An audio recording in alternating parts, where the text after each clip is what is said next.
In June 5th, 1989, Jeff Weiner took this image, which would later become known as Tianamen in Beijing, China. In it, we see a humble man, dressed in a white shirt and black pants, carrying groceries, as he is standing in front of a column of Chinese tanks. The man, whose identity is unknown, reportedly stood in front of the tanks, even when these try to move and go around him. The image has gone on to become one of the most popular photographs ever taken. But why is this man doing this? What was going on in his head at the time, and what was going on in China? Let's find out.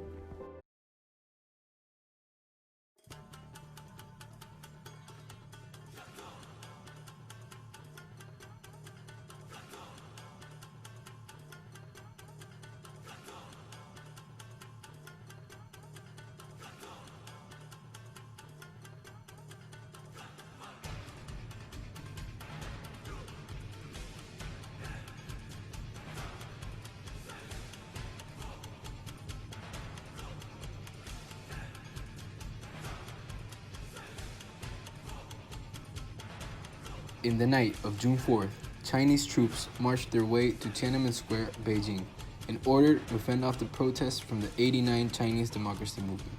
The event is also known as the Tiananmen Square Massacre, since many students and advocates of the movement were killed and hurt that day. These protesters reflected the people's anxiety related to China's future, since beloved and reformist leader Hu Yaobang had died in April of the same year. The movement was also protesting against many issues in China at the time, like inflation, lack of freedom of speech and press, no democracy, corruption, and changes in the market system that benefited some people while it also hurt others. The protests themselves had lasted a total of 1 month, 2 weeks, and 6 days. Within that time, the people had organized countless hunger strikes across the country and stopped supporting political parties and figures. The movement also reached 400 cities in China, with 1 million people involved in the fighting. Due to constant pressure by the movement, the Chinese government decided to use brute force in order to stop the protesters, who were in the end killed and silenced.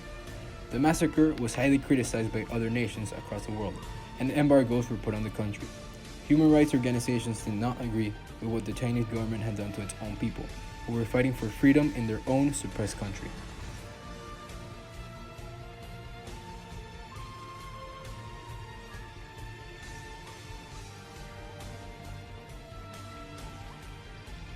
After the protests, the Chinese government made sure to censor every media outlet that had reported what occurred in the capital. The reforms ended, and the government strengthened its police and security forces, as well as halting its policies of liberation, so no future protests would take place. To this day, the protests and massacre are one of the most censored topics in China, as it shows the dangers and conflicts that come with China being a socialist state. In my opinion, the Chinese people in '89 had no choice but to fight. China, throughout its history, has been considered one of the strictest countries in the world, and that is no exception today. I truly believe change in China will come, but for that change to come, there has to be less of this and more of this. Thank you.